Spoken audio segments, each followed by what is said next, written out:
Good afternoon to everyone, and I would like to thank Barbara Wilcox and all of you at RC for inviting me to and giving me this chance to present my most recent book. Um, I, as you mentioned, Barbara, we've already mentioned the title, Forgotten Saint-Simonian Travelers in Egypt, Suzanne Voilquin, Ismayl Urbain, and Jehan. And as she mentioned, you can buy it online at the American University in Cairo Press website. That's the publisher.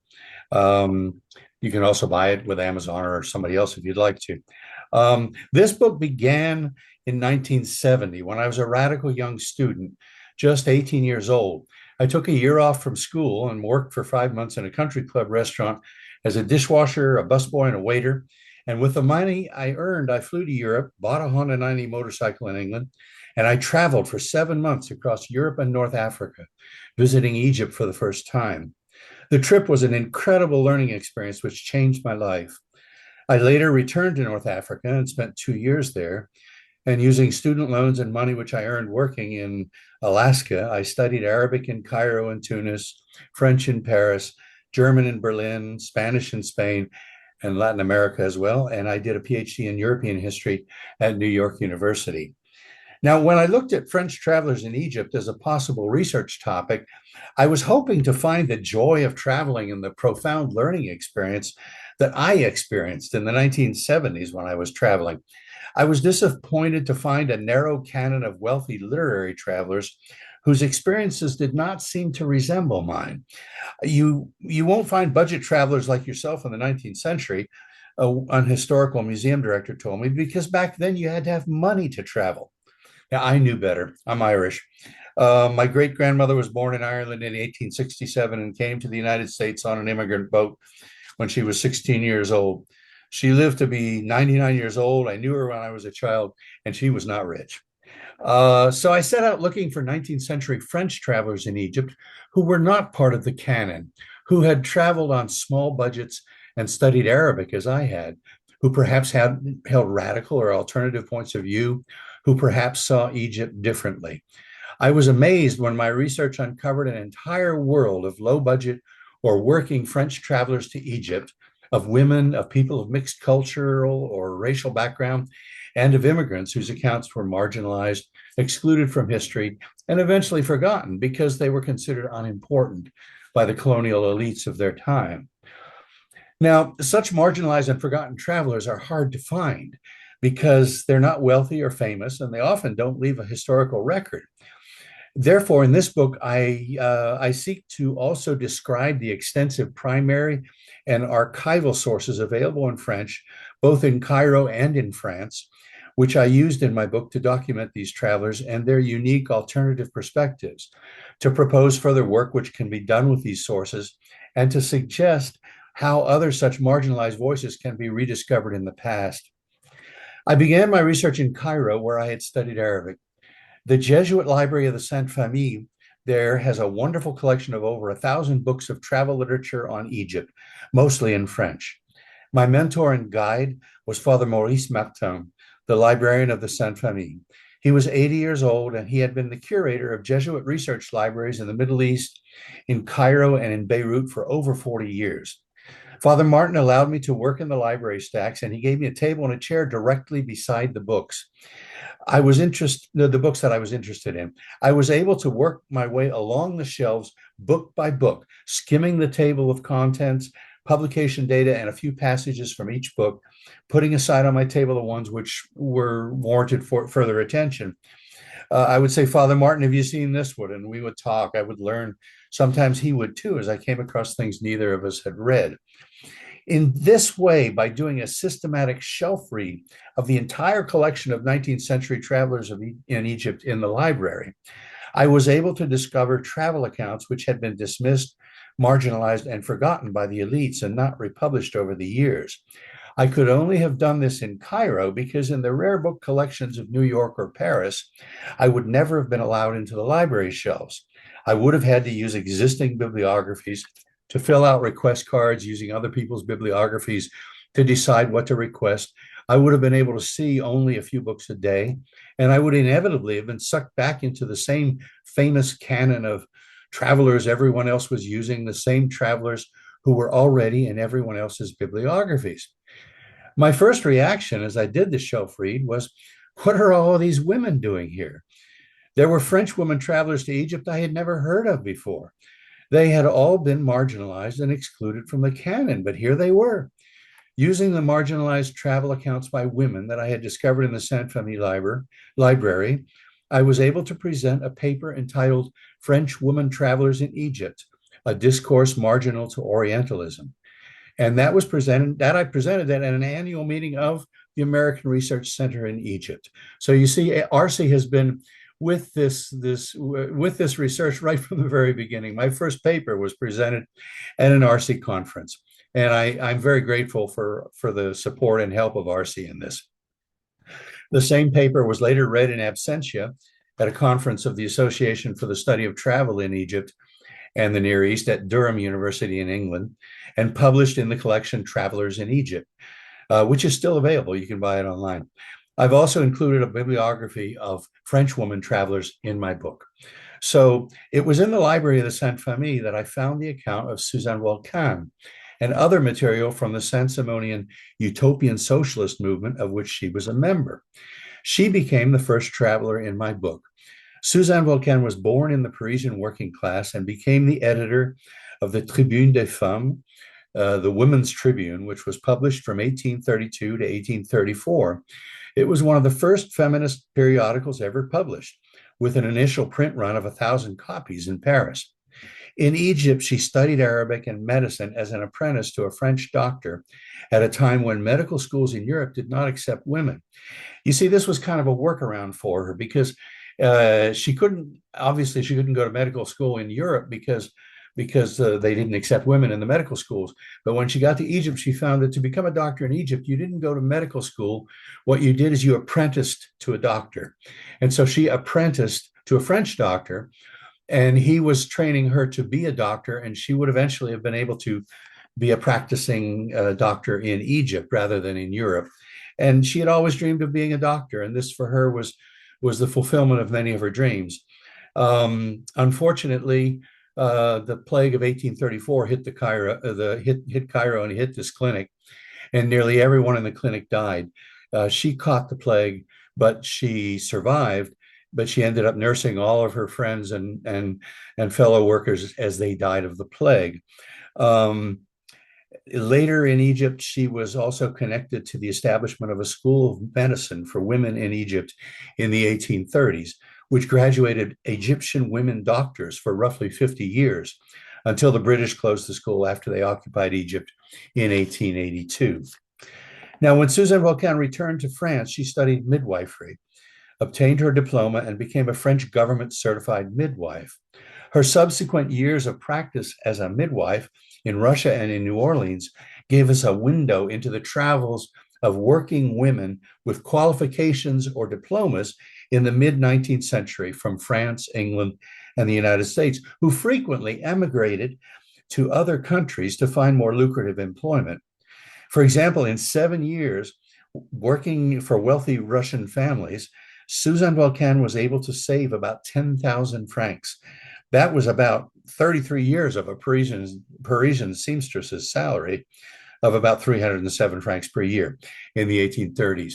In the 1830s, you can always calculate a worker's wage as about 1 franc a day. Women earned less, might be 50 or 80 centimes. Men who had skills earned more, but 1 franc was the going rate. She then, after she returned to France from Russia, after the revolution of 1848 to 1851, she found herself once again on an immigrant boat headed for New Orleans, where her sister was a school teacher, and she brought along with her her adopted niece and her old father. Her brother had been involved in a strike. He was the head of the Hat Makers Benevolent Society, and he was involved in a strike and in prison for that, and he died as a result. And what had happened was that her sister-in-law, that is her brother's wife, had come to Russia to help her out because the money was so good. And she brought with her her daughter, who was Suzanne Voilquin's niece. Now, the sister-in-law caught cholera in Russia and died. So Suzanne Voilquin adopted the niece as her daughter and brought her back to France with her. Suzanne Voilquin herself, just for your kind of just an interesting side, is during her travels, she had the plague and survived. She caught typhus and survived. She caught typhoid fever and survived. And she also survived cholera. So I guess you had to be tough to be an immigrant back then. Anyway, Michel Cordillot has a French researcher, has done a lot of work on the networks that these French immigrants set up in the United States. And Barbara, you asked about the French engineers in California in the 1850s, and I'm not surprised, because with all the revolutions in France, there kept being these waves of refugees who came to the United States and to other places, and they all set up networks by which subsequent waves passed, and in order when they got to the United States or wherever they were going. You asked if they might have been Saint-Simonians. I wouldn't be surprised if some of them were, but in any case, because the Saint-Simonians came out of the engineering schools in France, they would certainly have been aware of the Saint-Simonian movement.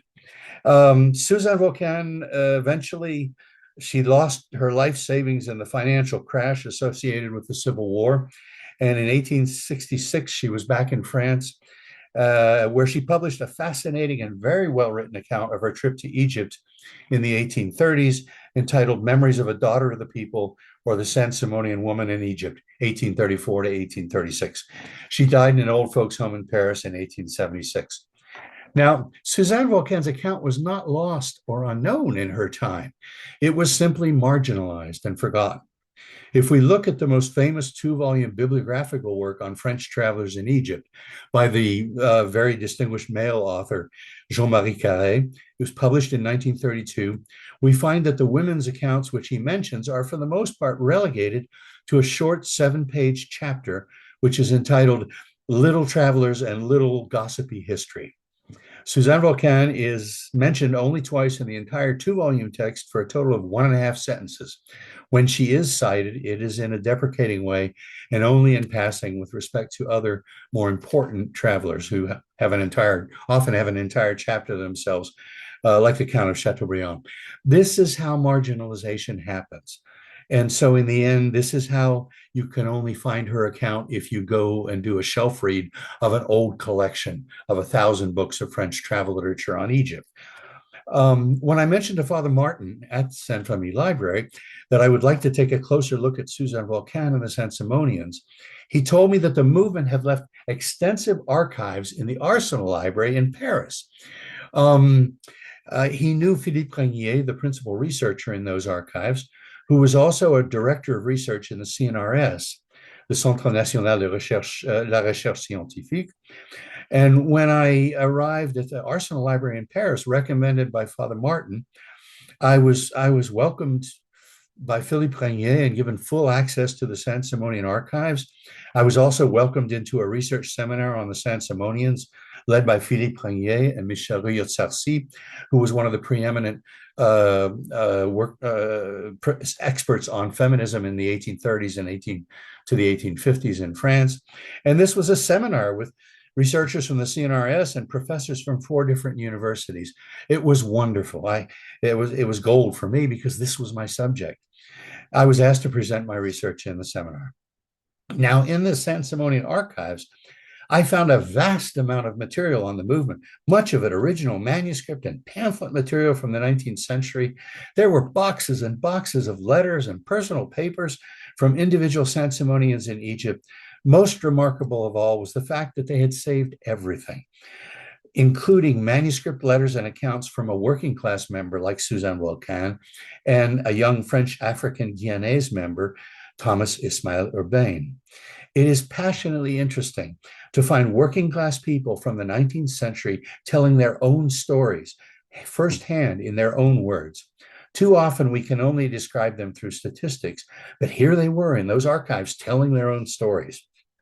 In the Bibliothèque Nationale in Paris, I also found the feminist journal, which Suzanne Voilquin edited and published from 1832 to 1834. And there were also articles which she wrote for the Parisian newspaper Le Siècle. The records of the French consulate in Cairo and also the city records in New Orleans provided information about Suzanne Voilquin's periods of residence abroad. I gradually uncovered a multitude of sources on the Saint-Simonian movement and the travels of Suzanne Voilquin and Thomas Ismayl Urbain, and a number of other marginalized French travelers to Egypt, many of whom were women. As I plunged deeper into the world of the Saint-Simonians and their archives, Thomas Ismayl Urbain became the second traveler in my book. He was born in French Guyana, where his mother was born a slave. His father was a French sea captain who never recognized his son, but gave him money to go to Paris and study. There, Urbain joined the Saint-Simonians, this radical utopian socialist movement of French students and working class people who believed in racial equality and the emancipation of women. Their communal houses all over Paris were hotbeds of activism and intellectual ferment, and they also had the best parties in town. The movement was named after the philosopher Claude Henri de Saint-Simon, who had been a mentor to many of these young radicals when they were students at the École Polytechnique, one of the best engineering schools in France. Unlike the universities in France before the revolution, where nobility, class, and connections played an essential role in admissions, entry to the Polytechnique was governed entirely by an examination in which each applicant was identified only by a number on the exam. So the examiners didn't know who the applicants were whose exams they were grading.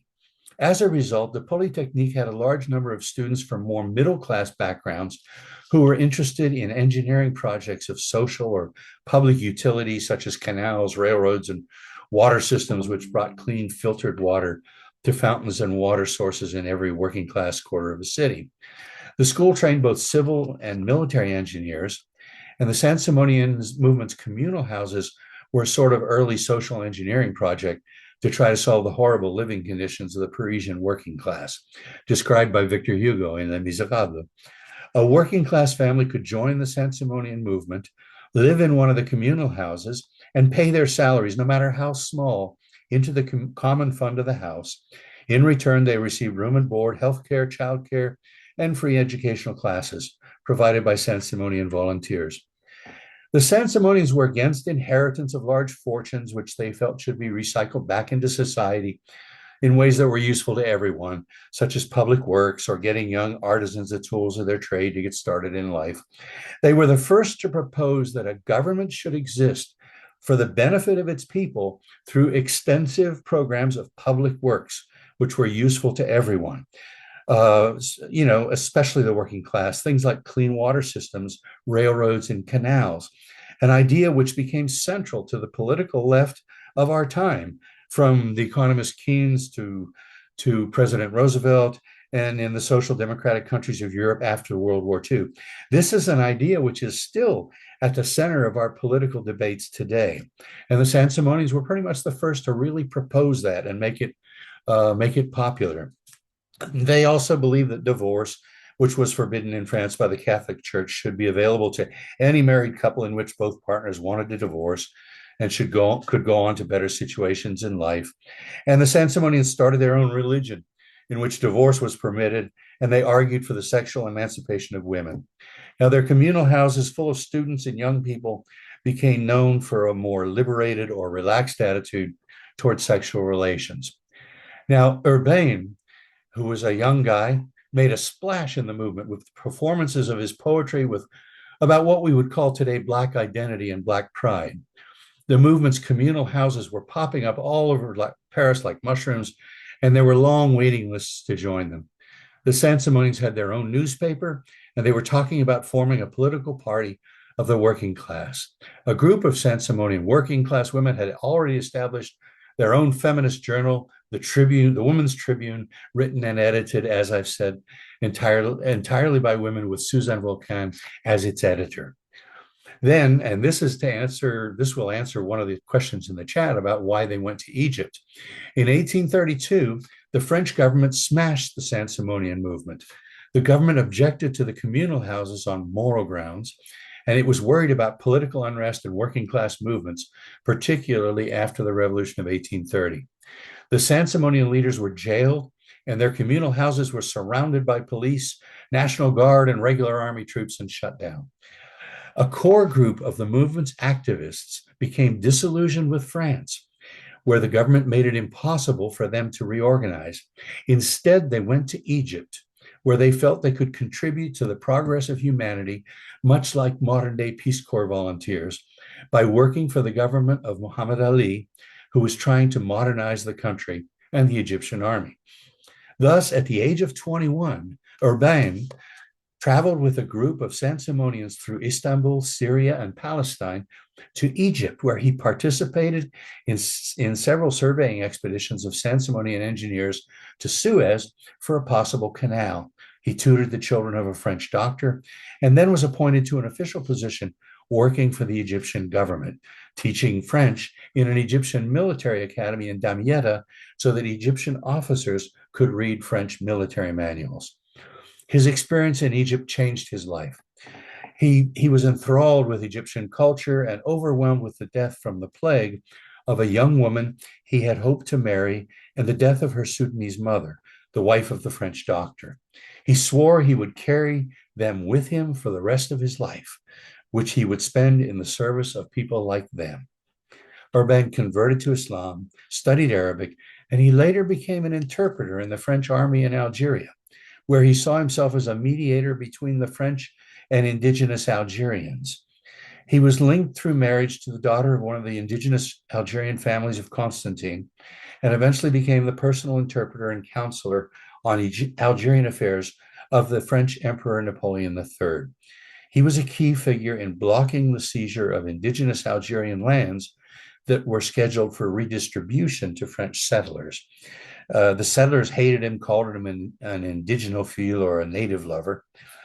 And with the fall of Napoleon III in 1870, the French settlers took over the government in Algeria, and Urbain had to flee for his life to France, because he was already accused of complicity in a gathering indigenous revolt against the French settlers, who, as I said, had taken over the government in Algeria. Now, the thing about Urbain is his experience in Egypt was absolutely fundamental, because that is what shaped his whole outlook for the rest of his life, and his outlook in Algeria, and what he did for the rest of his life. Now, the third major traveler in my book was the hardest to find. She was born Jeanne Puech in Bessèges in the Gard department of southern France in 1861. Her father was a train station master. She often used the name Dalissac, which came from her mother's side of the family. As a teenager in southern France, she met and married an Egyptian medical student and traveled back to Egypt with him as his wife in 1879, once he'd finished his degree. They had 2 daughters and spent 40 years together in Egypt, some of it in the traditional household of her husband's extended family. She wrote more than 20 books under the masculine pen name Jehan because it was easier to get published that way, and also to conceal the identity of her husband's family. But by the time I began my research, no one seemed to know who she really was. Some historians had no idea that this writer was a woman. Nevertheless, her pen name is full of playful clues, which I describe in my book. For example, here's a woman writer who has to pick a male pen name in order to get published. So she picks Jehan, which has a distinguished history in French, but in Arabic, Jehan is feminine. So Jehan's masculine in French, but feminine in Arabic, and she speaks Arabic. So it's a clue that, she's not a male writer.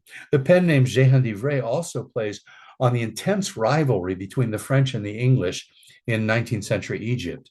In the 15th century Roman de Jehan de Paris, Jehan is, or it's actually pronounced Jean in French, is the assumed name the French king uses as he seeks the love of a Spanish princess, ridiculing by his aristocratic elegance his rival, the aging king of England.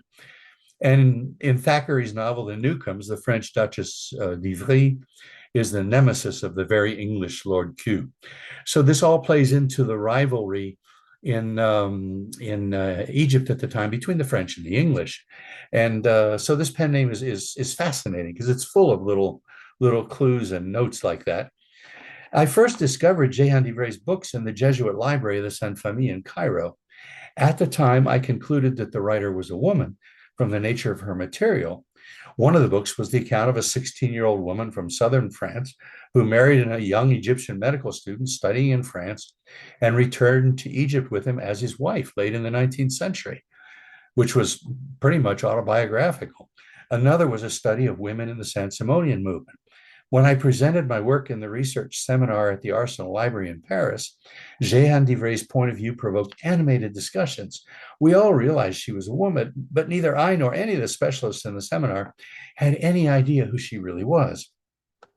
I gradually found a variety of intriguing clues, ranging from a reference in pencil to See Madame Fahmy Bey in a card catalog in the American University and Cairo Library back when they had card catalogs, to a similar reference in the National Union catalog, a reference in Margaret Lichtenberger's book on Écrivains Français en Égypte, and another reference in L'Égyptienne, an early 20th century Egyptian feminist review. Jean-Jacques Luthy's book, Introduction à la littérature d'expression française en Égypte, finally gave me a short biographical sketch which included parts of Jehan real name, as well as the dates and places of her birth and death. Well, back in France, I got on my old BSA and rode south to Jehan birthplace of Bessèges in the Gard, where I got a copy of her birth certificate giving me her legal name.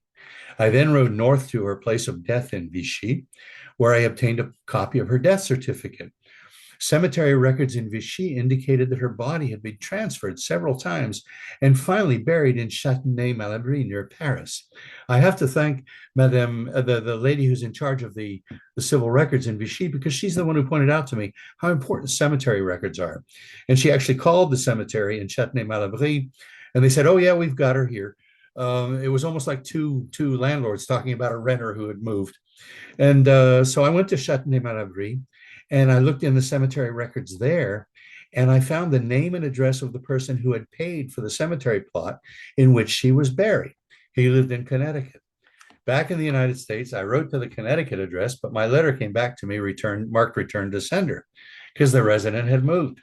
I then called directory assistants to obtain the telephone number of every person with that name in that part of Connecticut, and I started calling.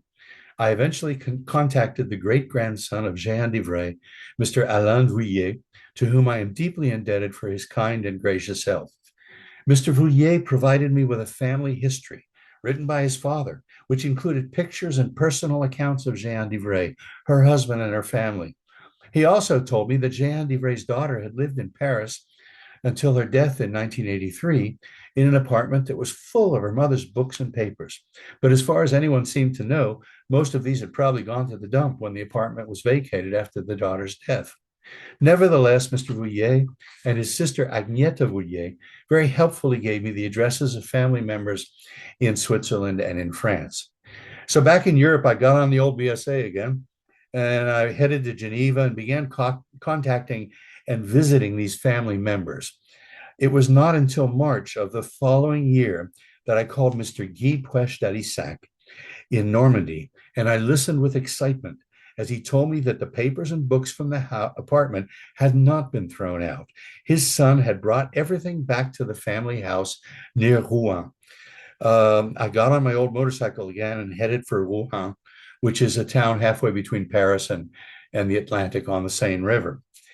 There I found in an attic of an old house with a thatched roof, I found 17 unpublished manuscript notebooks written by Jehan d'Ivray, as well as boxes, envelopes, and bundles of her correspondence, manuscripts, and personal papers, rough drafts of her books, articles, and lectures, over 100 copies of a variety of her books, some of which I had never seen or heard of before, copies of reviews in which she'd written articles, and folders full of newspaper clippings and reviews which referred to her work. I had struck gold. After my discovery of Jehan d'Ivray's personal archives in Normandy, I presented my findings at another conference of the Association for the Study of Travel in Egypt and the Near East, held in England at Oxford University. This paper was later published by the American University in Cairo in their scholarly journal, Cairo Papers. I was eventually able to place Mr. Puech d'Alissac in contact with Miss Annie Metz, conservatrice of the Marguerite Durand Library in Paris, and to arrange a donation of the family documents to this library, which specializes in women writers. This substantial collection of material on Jehan is now available to other researchers, thanks to the generosity of Mr. and Mrs. Questel-Isaac, whom I would also like to thank for their kind help and their very gracious hospitality in Normandy. However, when I last checked, the material was still uncatalogued and stored in boxes in the basement of the library due to lack of funds to do the cataloging work. This means that if you go to the library and simply check the catalog and speak to the person at the desk, you will find no evidence that this material is in the library. You must ask to speak with the chief librarian, explain your research to her, and request access to this material. I've always found that this is a very good rule in general for research. Never be satisfied with the card catalog or a computer search in a library. Always speak with as many librarians as you can, including the chief librarian, if possible. Get to know them, explain your research project and what you're looking for, and ask humbly for their advice and their help, because they can be of enormous assistance to you, particularly if they're specialists in the material you're working on, as is often the case in France and Egypt. So there are many opportunities for further research in the material. And to the best of my knowledge, Professor Emeritus Michel Riosarski in Paris and her graduate students are busily at work preparing Suzanne Voilquin's description of her trip to Egypt and also her feminist journal for modern publications in French, because right now there are only a few copies available in places like the Bibliothèque Nationale. There are two other historians that I found from the English-speaking world who use these sources, and they demonstrate the relevance of the travelers in my book to a multitude of other historical questions. The first is Claire Goldberg Moses, longtime editor of Feminist Studies, whose foundational work, Feminist Study, French Feminism in the 19th Century, has two chapters on the Saint-Simonians. Moses has clearly done extensive and very competent work in the Saint-Simonian archives in the Arsenal Library in Paris. She describes the working class women grouped around the Women's Tribune as a pioneering, quote, autonomous women's movement in which Suzanne Voilquin played a central role.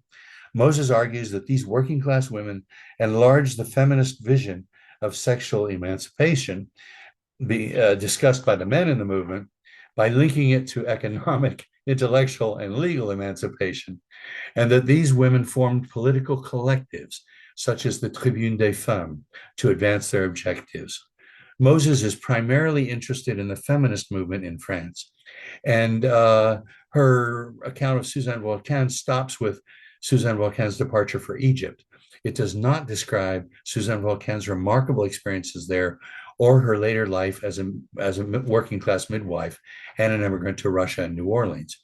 In any case, Claire Goldberg Moses clearly sees the Saint-Simonian movement and Suzanne Voilquin as pioneers of feminism in 19th century France.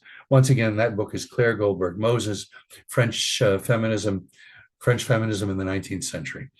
On the other hand, the third marginalized traveler in my book, Jehan takes a much more negative view of the Saint-Simonian movement's effects on the women who participated in it.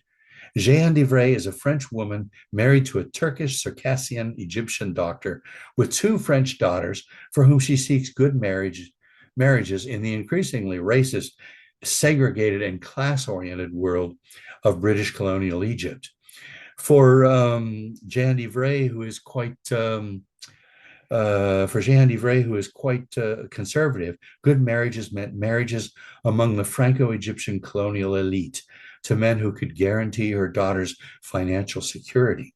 Although her father had been linked to the Saint-Simonians, and although she herself was fascinated by the Saint-Simonian movement and named one of her daughters Suzanne, presumably after Suzanne Voilquin, whom she wrote so much about, Jehan is not about to endorse the sexual emancipation of the Saint-Simonians, and she argues that it was extremely detrimental to the movement who became involved in the movement, or to the women who became involved in the movement.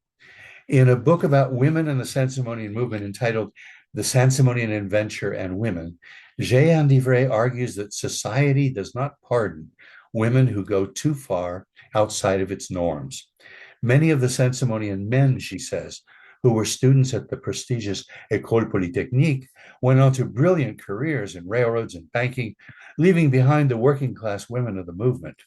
She ends with a scathing series of letters from the Arsenal Library in which Suzanne Voilquin, who is sinking back into working class poverty, begs for help in vain from Prosper Enfantin, the former head of the Saint-Simonian movement, who is now a powerful executive in charge of the Paris-Lyon-Marseille Railway. It is only years later, when Suzanne Voilquin is old and sick, that Enfantin and Arles de Four help her out with financial guarantees which she needs to enter an old folks' home near Paris. However, I do not agree with Jehan that Suzanne Voilquin would have agreed that the effect of the Saint-Simonian movement was detrimental to her. Before joining the movement, Suzanne Voilquin was working 14-hour days as a seamstress just to survive. She was envious of wealthy children who had the time to read books and go to school, and she was trapped in a loveless marriage. Once Suzanne Voilquin joined the Saint-Simonian movement, she and her husband mutually agreed to get a Saint-Simonian divorce through the movement, and she plunged into the world of books and ideas that she loved, eventually becoming the editor of one of the first published feminist journals in the world.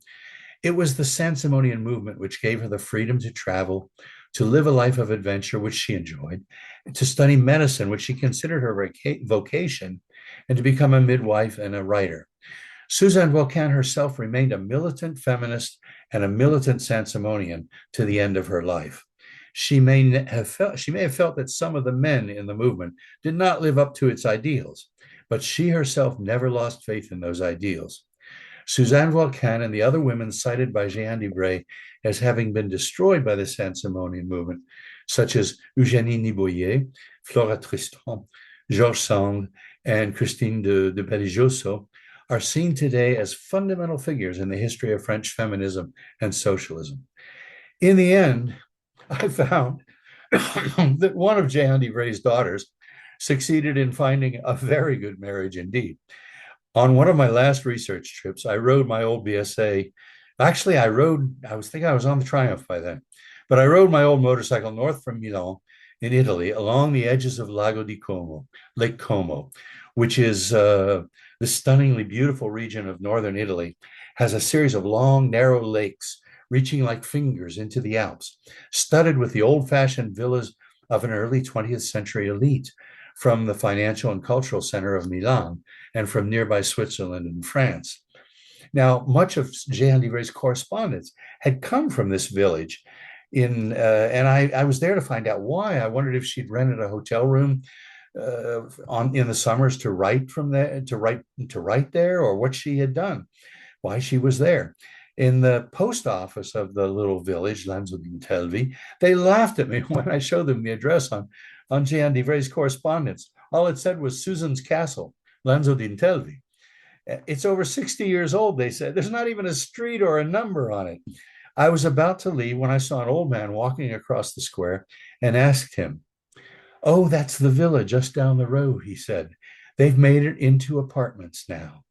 This small but beautiful white villa, set back into a cool stand of large trees, was built by Jehan Divray's daughter Suzanne and her new husband Marcel Meunier, who was one of the heirs to the Chocolat Meunier fortune and who gave his wife a villa on Lago di Como as a wedding present.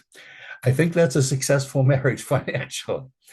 I checked I checked with a real estate agency which manages the villa, and they told me it was the first in the area to be designed by a woman architect. They also told me that the husband, Marcel Meunier, died young. The legal documents relating to the property indicate that upon his death, I think it was fast cars or something like that, the usufruct or use of the property went, as per Italian law, to his wife, Suzanne Meunier, but the property itself was inherited by Marcel and Suzanne Meunier's daughter, Diane Leila.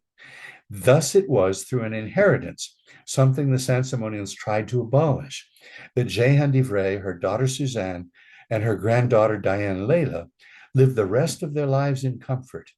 At the real estate office, they even brought in someone who had attended a party at the Meuniers as a young boy who described it to me. "Don't forget the priest. said the historian Nicoletta Serio in Milan over the telephone when I told her that I was in Lanzolintelvi. So I went to the parish priest, who kindly allowed me to consult the church register in which Marcel Meunier's death was recorded.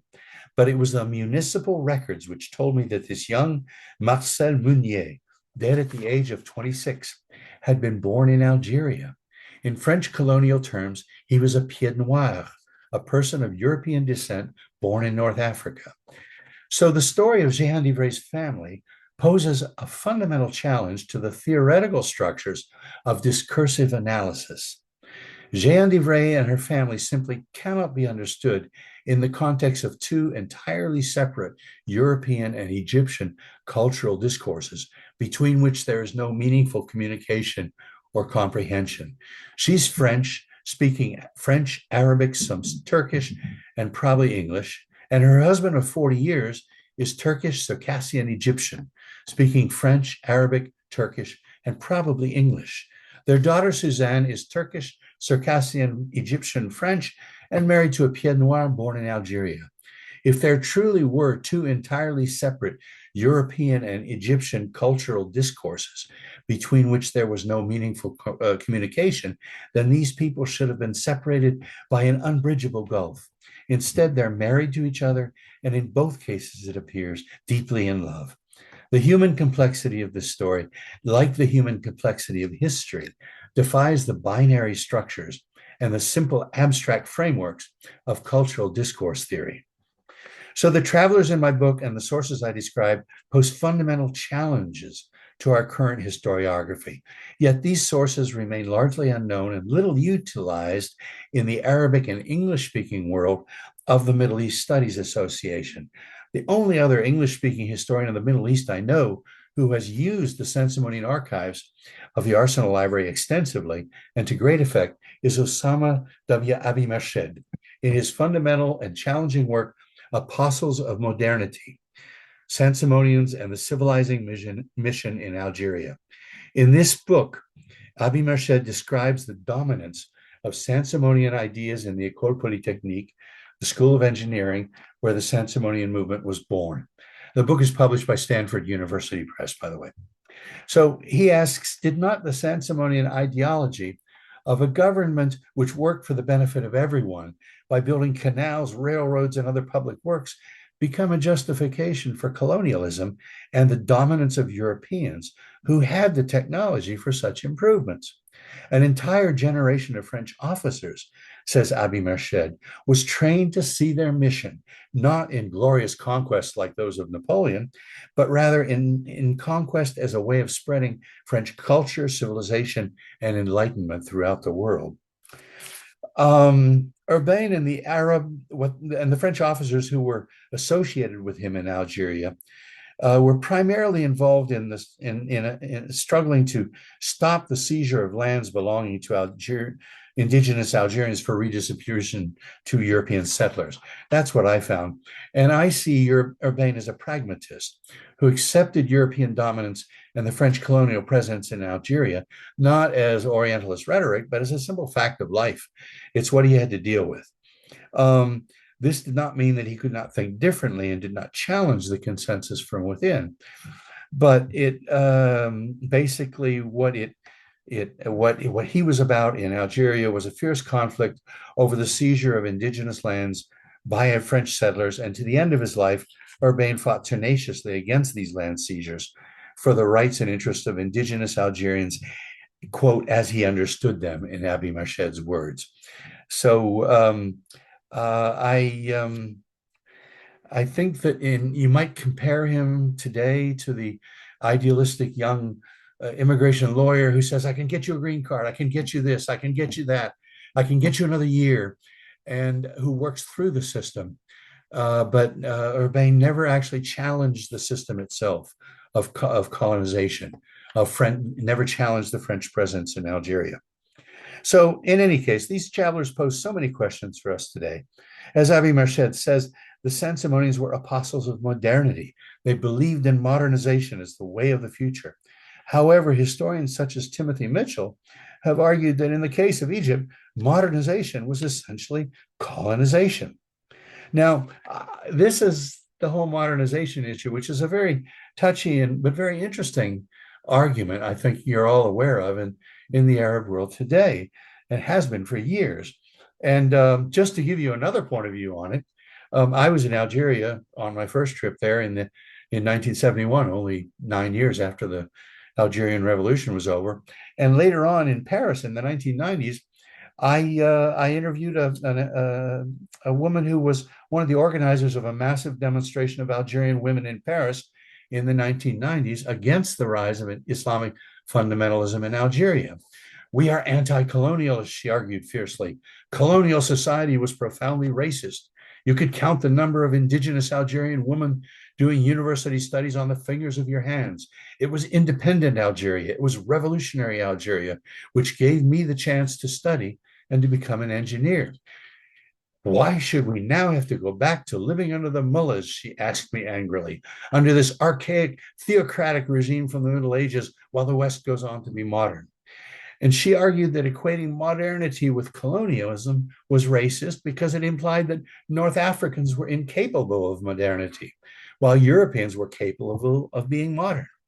It gave credence to Islamic fundamentalism as the true voice of North African and Middle Eastern societies, placing those societies under the archaic regime of the mullahs, in her words, where they would stagnate, while the West went on to develop as a modern technological society with all the power which modernity implies.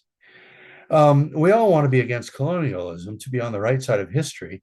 And it's true that the modern anti-colonialist struggle drew a line in the sand, saying you're either with us or against us. However, for more than 100 years before that, the line was not always that clear. And we should not project the clearly defined ideological divisions of our time onto a past where they were not so clear. These travelers show us people trying to find their way, to live their lives in the complexity of those times. Suzanne Voilquin, Ismayl Urbain, and the Saint-Simonians were in Egypt during a pre-colonial period when the balance of power between Europeans and non-Europeans may have been different. It was Timothy Mitchell who suggested this to me as well. I need to give him credit. He was one of the 5 people who were on my board for my PhD. Muhammad Ali was in charge at the time. He was hiring Europeans, many of whom, such as Suzanne Voilquin, were living in much closer contact with Egyptians around them, perhaps making relationships between them much closer. Although perhaps Khalid Fahmy and Timothy Mitchell might also argue that Muhammad Ali was imposing a European model on Egypt at a great cost to the Egyptians. The accounts of these travelers throw light upon this period and upon these questions.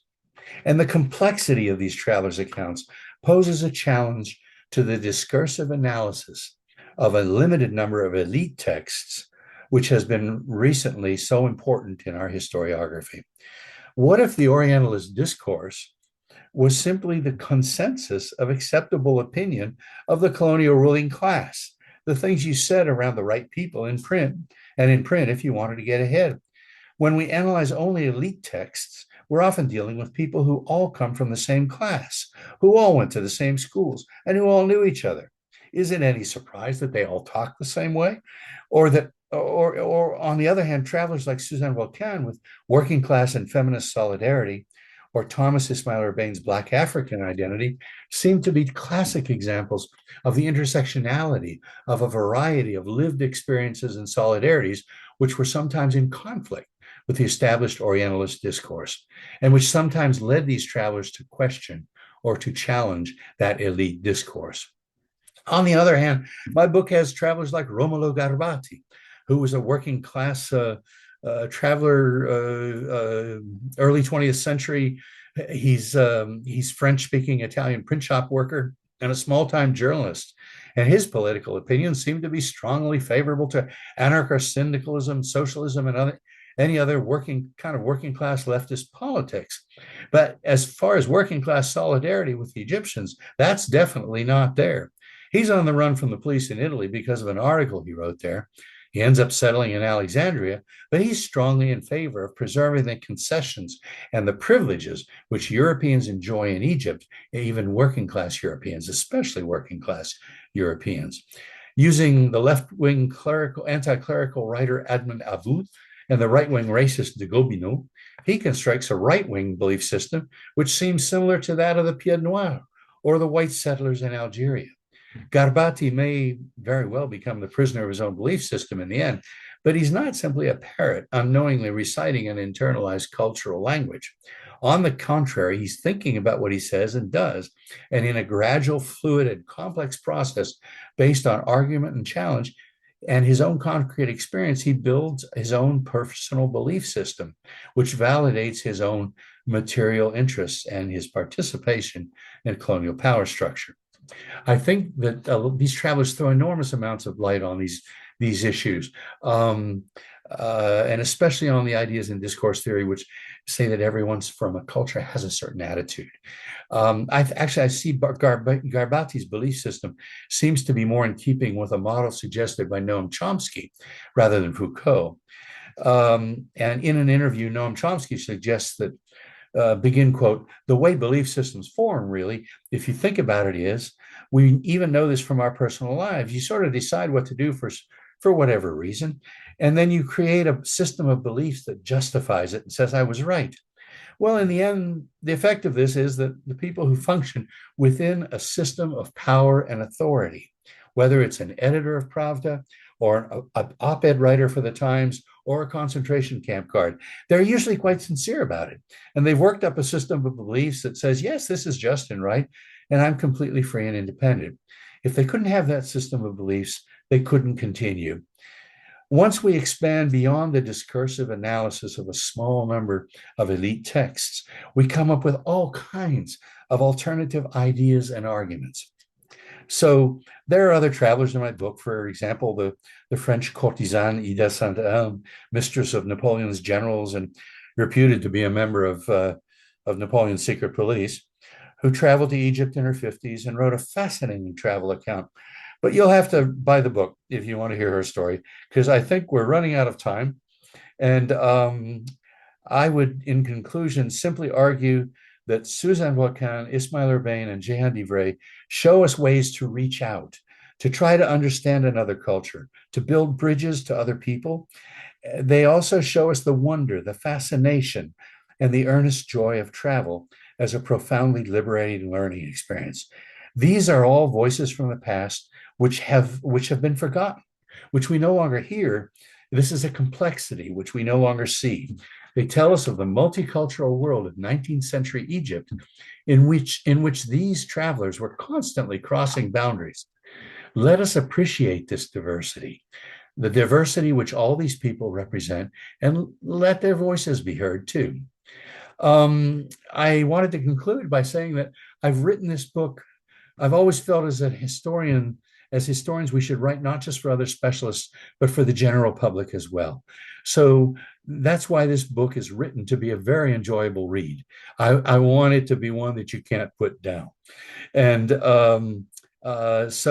just in order to introduce you to the kind of history I'm writing, this is a perfectly, extremely documented history with footnotes on everything. Everything is factual. Everything is straight out of the texts, but it's presented in a fashion which basically gives you the drama of the story. I mean, some of this stuff is better than fiction. And I'd like to read you just a couple of paragraphs from the introduction, just to show you the way I deal with this very factual history and make it something that I hope will you won't be able to put down. Okay, so I'll conclude just by reading a couple of paragraphs from the introduction, just the way I start the book. Introduction. The plague is stalking Cairo. April 12th, 1835. The fragile yellow letter breathes panic. 1,200 deaths yesterday. Goodbye. I embrace you, perhaps for the last time. I sit in the Arsenal Library of Paris, sifting through cardboard boxes full of letters, yellow with age. There are hundreds of them in faded brown ink, written to addresses in Damietta, Alexandria, and Cairo, still spotted with the wax used to seal them closed. In them, I hear the voices of the Saint-Simonians, a group of young French radicals and idealists who traveled to Egypt with very little money, hoping to work for the progress of humanity and to change the world. April 21st, 1835. Here's another letter, this one written by the second traveler, a Saint-Simonian named Thomas Urbain. He has asked a young woman in Cairo to marry him. He calls her Hanım, his lady in Turkish. I love that girl, he says. This love is great in my heart. It is calm. It is sacred.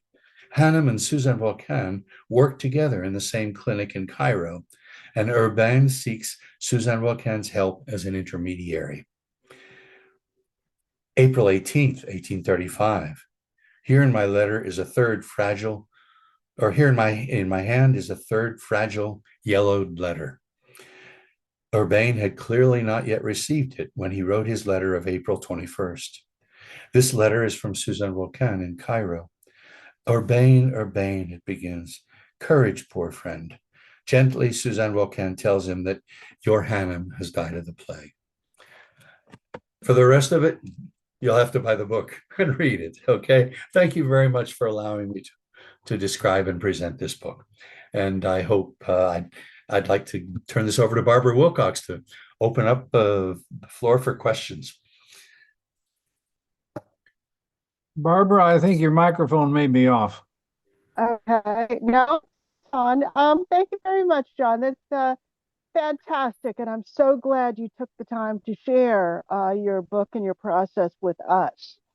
We have a question from Fred Lawson, who says, "Simply wonderful. Congratulations and thanks for a truly impressive contribution." He asks, "What are one or two ways in which these travelers report things about Egypt differently from the ways the usual suspects do?" Well, let me read you a passage from, I'll just run through a passage from Suzanne Voilquin. And I want to show the extent to which she, integrates into the society. She basically has a much closer connection with folks in let's see, I seem to have lost my place here. She seems to have a much closer connection with women in Cairo than many of the other travelers I've spoken with, and in a very different way. Let me Because she's a healthcare worker and she's very poor, right? Well, there you go. There you go. And gosh, I put markers here for these things, and now I've somehow lost the places. Well, is it the place where she goes? She after she gets training, she is invited to the governor of Giza's women's quarters to help out the ladies there who have health issues. Is that, which is Yes, fascinating? Okay.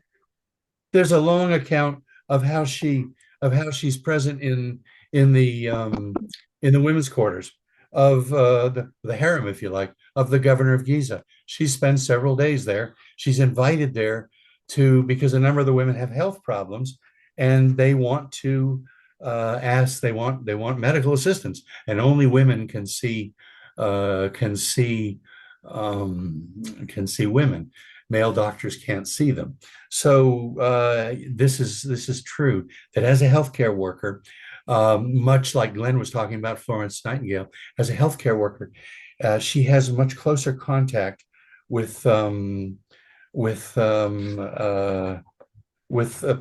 women who are there, and she also spends time in other harems as well as a consultant. She what she does is then she goes out and she will actually talk with the other doctors who are training her, and they will suggest cures. She'll go back to the harem. She'll suggest medicine. She'll suggest cures and things like that, because at some point she's not quite as experienced as the doctors who are training her at that time. Well, and as she points out, some of these problems are really medical problems, or they're insoluble. She the governor has a very overweight wife who cannot conceive, and as you explain it, so the governor has elevated two young women, ages 14 and 15, to the rank of favorites in hopes they will conceive. And so the governor's sister calls in Suzanne and says, what do you think the odds are? And can you improve them?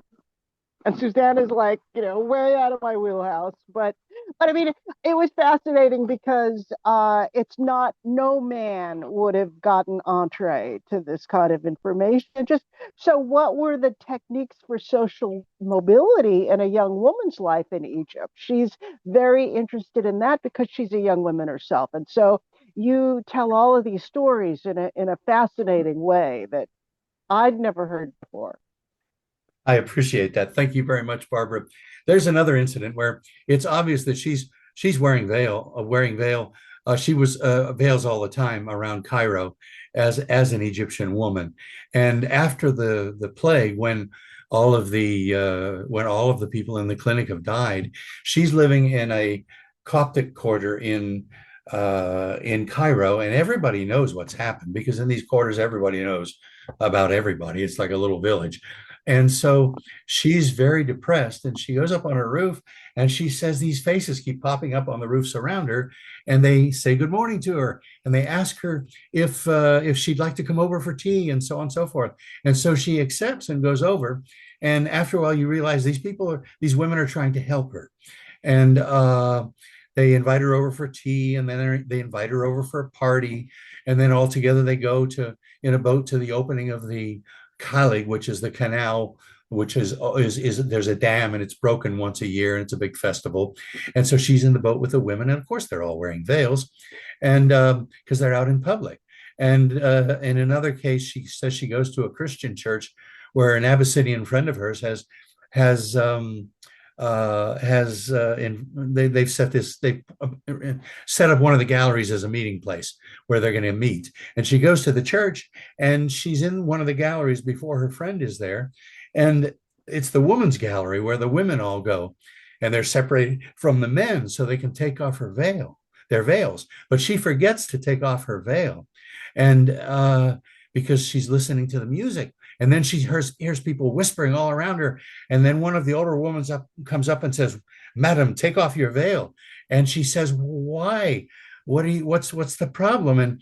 And then she realizes that what's happened is that the women think that perhaps a man has snuck in wearing veils, and a woman's veils in order to see the women, and from behind the veils.